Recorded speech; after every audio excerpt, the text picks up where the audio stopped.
खुलुमबाय लोगोफोर, बिहार ब्रह्म चेनेलनि खौरां नायगिरि गासैबो रायजो राजा नोंथांमोननिसिम गोजोन फुंबिलिनि गाहाम हामलायथि बावहरग्रोनाय जाबाय। आं दिनै नोंथांमोननि सिगाङाव आरोबाव माखासे खौरां फरायथिनो लादों। आसा खालामो नोंथांमोनहा खौरांखौ खोनासंनानै मोजां मोनगोन। दिनैनि गाहाय रादाबफोराव दङ। दिपेन बर'आ साब्रै दायनिगिरिखौ एफआइआर थिसनबाय। आसाम एसेम्बलि बिसायख'थियाव सा 722 बिजाथिफोरनि खाफालनि थिरांथा लागोन। 2.5 कौटिनिबो बांसिन भट होगिरिफोरा भट होगोन। क'क्राझाराव 7 लाख भटारफोरा भट होगोन। हिमन्त बिश्व शर्माया बिसायख'थिनि सिगां बैद्यनाथ मन्दिराव खुलुमना बोर बिदों। मिज'रामाव आसाम राइफल्सआ 62 लाख रांनि गुबुन हादोरारि सिगारेट जब्द खालामो, सासे हमजायो। गुवाहाटी पुलिसआ चेन सेख'नाय हान्जाखौ हमदों, खावनाय गहेनाफोर बोखांनो हादों। हिंसायारि हा दान्थे-बिदान्थेनि दाङाबाजियाव सासे सुबुङा गोब्राबै जोखोम।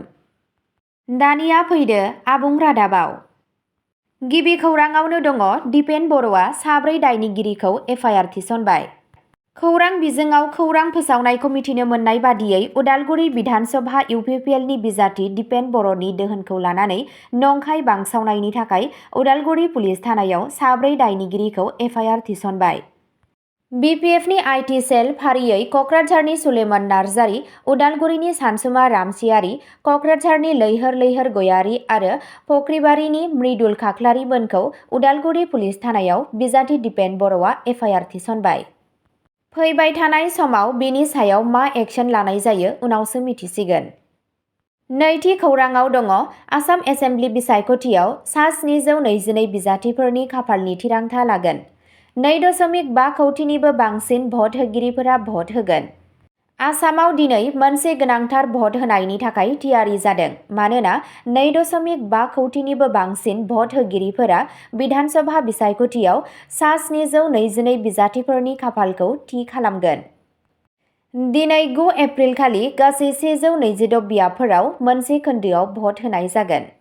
मावख'आरि खारिथिनि बादिब्ला गासै भट होगिरिफोरनि अनजिमाया 2.5 कौटिनिबो बांसिन, जेराव हौवा आरो हिन्जाव भटारफोरजों लोगोसे थामथि आथोननि भटारफोराबो समानै दं। गासै हादोरसायाव गासै 33,490 भट सोग्रा मिरुफोर बानायनाय जादों, जेराव बांसिनानो गामियारि ओनसोलफोराव दं।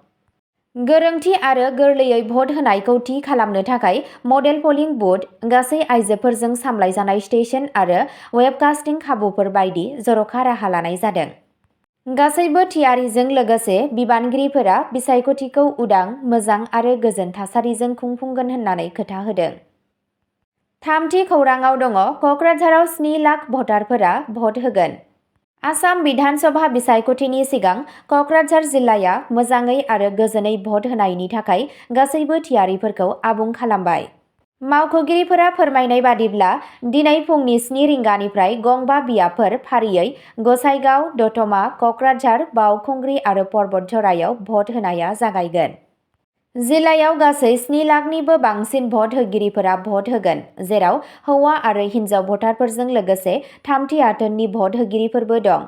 गासैबो लाहार-फाहार खालामनायजों लोगोसे जिल्ला खुंथायआ बिसायख'थिखौ उदां, मोजां आरो रैखाथियै खुंफुंगोन होननानै खोथा होदों। ब्रैथि खौराङाव दङ। हिमन्त बिश्व शर्माया बिसायख'थिनि सिगां बैद्यनाथ मन्दिराव खुलुमना बोर बिदों।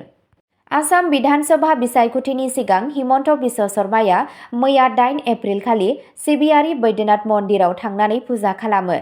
बिथाङा हादोरसायाव भट होनायनि सानसे सिगां गोथार ज्योतिर्लिंगफोरनि गेजेराव गंसे मन्दिराव धोरोम सिबिनाय हाबाफारि लादों। शर्माजों लोगोसे बिजेपि सांसद निशिकांत दुबे दंमोन आरो बे फुजाखौ गोख्रों रैखाथि राहा लानानै खुंनाय जादोंमोन। फोरबोनि समाव फुजारिफोरा बेल बिलाइ, गोथार दै आरो बैदिक मोन्थोर गथायनायजों धोरोमारि नेमखान्थिफोरखौ दैदेनदों। गिबि मन्थ्रिनि मन्दिर दावबायनायखौ बिसायख'थिनि सिगां फोसावदिंनाय आरो गोसोआरि सांग्रांथिनि जोबथा बुब्लिनि बाहागो महरै नायनाय जादों। बाथि खौराङाव दङ। मिज'रामाव आसाम राइफल्सआ 62 लाख रांनि गुबुन हादोरारि सिगारेट जब्द खालामो, सासे हमजायो। लिगेल मेट्र'ल'जी बिफानजों जयै संदाननाय समाव चाम्पाइ जिल्लायाव बे अपारेसनखौ खालामनाय जादोंमोन। मावख'आरिफोरा फोरमायनाय बादिब्ला सिग्रोमनाय समाव गुबुन हादोरनि सिगारेटनि गासै मोन 48 केस बोखांनो हादों आरो बे जाथायजों लोब्बा थानाय सासे सुबुंखौ हमनो हायो। जब्द खालामनाय कनसाइनमेन्ट आरो दायनिगिरिफोरखौ आरोबाव आयेनारि खामानिनि थाखाय सोमोन्दो गोनां बिबानफोरनो गथायना होनाय जादों। रैखाथि गोहोआ बुंदों दि बेबादि अपारेशना भारत म्यानमार सीमायाव सीमा बारनानै आयेन बेरेखायै सिखाव फालांगिखौ होबथानो थाखाय सोलिबाय थानाय नाजानायनि मोनसे बाहागो। आसाम राइफल्सआ आयेन बेरेखा फालांगिनि हेंथायै गोख्रों राहा लानो आरो ओनसोलाव रैखाथि लाखिनो थाखाय गावसोरनि समायखिराखौ फिन खेबसे फोरमायदों। द'थि खौरांआव दङ गुवाहाटी पुलिसआ चेन सेख'नाय हानजाखौ हमदों, खावनाय गहेनाफोर बोखांनो हादों। मोनसे गिदिर जाफुंसारनायाव गुवाहाटी पुलिसआ नोगोरमायाव आइजोफोरखौ नोजोर होनानै चेन स्नेचिं खालामनायनि दाय गोनां मोनसे गिख्रंथावै हानजाखौ खादों।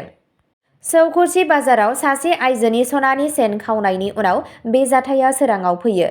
थाबैनो फिन्नाय होनानै बशिष्ठ पुलिसआ नायबिजिरनायखौ जागायो आरो 24 घन्टानि गेजेराव सन्देह गोनां सुबुंफोरखौ नागिरो। पुलिसआ फोरमायो दि बे गेंआ बिहारजों सोमोन्दो दंमोन आरो सेख'नाय जाथायनि सिगां थाबायग्रा सुबुंफोरखौ नोजोर होयोमोन। सिनायथिनिफ्राय बारग'नो थाखाय बिसोर गारिनि नम्बर प्लेटफोराव हाब्रु फुननानै होयो। दासिम साथाम सन्देह गोनां सुबुंफोर बिकास रय, नाथुनी रय आरो रिंकू मजुमदारखौ हमनो हानाय जादों आरो गोबां सोद्रोमाफोरखौ सिनायथिनाय जादों। बिबानगिरिफोरा खावनाय सनानि गहेनाफोरखौबो बोखांनो हायो आरो दायाव बाहायजानाय गंनै स्कुटि जब्द खालामो। पुलिसआ हानजानि गुबुन सोद्रोमाफोरखौ नागिरनानै आरो खावनाय मुवाफोरखौ बोखांनो थाखाय आरोबाव नायबिजिरनायखौ जागायदों। 7थि खौरांआव दङ गुवाहाटीआव हिंसायारि हा दान्थे-बिदान्थेनि दाङाबाजियाव सासे सुबुङा गोब्राबै जोखोम। मोनसे सोमोनांथाव जाथायाव गुवाहाटीआव मोनसे हिंसायारि हा दान्थे-बिदान्थेनि दाङाबाजियाव सासे सुबुङा गोब्राबै जोखोम जायो आरो गोबां सुबुंफोरखौ खानाय जायो। बे जाथाया बशिष्ठ ओनसोलनि पिलिंखाता ओनसोलाव जादों, जेराव मोननै हानजाफोरा मोनसे दान्थे-बिदान्थे गोनां हा बाहागोखौ लानानै दाङाबाजि जायो। खौरां मोन्नाय बादिब्ला मोन्नैबो हानजाया सिखा आरो रुवा बायदि गोबौ हाथियारजों गावजों गाव गाग्लोबदोंमोन, जायनि जाहोनाव बे जायगाया दावहानि फोथाराव महर लादोंमोन। उत्पल कनवर मुंनि सासे सुबुङा गोब्राबै जोखोम जायो आरो दासान्दि बिथांनि देहाया प्राइभेट हस्पिटालाव फाहामथाय लागासिनो दं, जेराव बिथांनि हालोदआ गोब्राब जानानै दं। पुलिसआ थासारिखौ सामलायनो थाखाय गोख्रैनो आखाय होयो आरो हिंसायारि जाथायजों लोब्बा थानाय 4 सुबुंखौ हमनाय जादों। बिबानगिरिफोरा गुवारै नायबिजिरनायखौ जागायदों। फारसेथिं बे जाथाया ओनसोलाव गिखांनाय आरो दुंहाव थासारि सोमजिहोदों। अब्ला दिनैनि खौरां फरायथिनाया एसेनोसै। गोजोन्थों।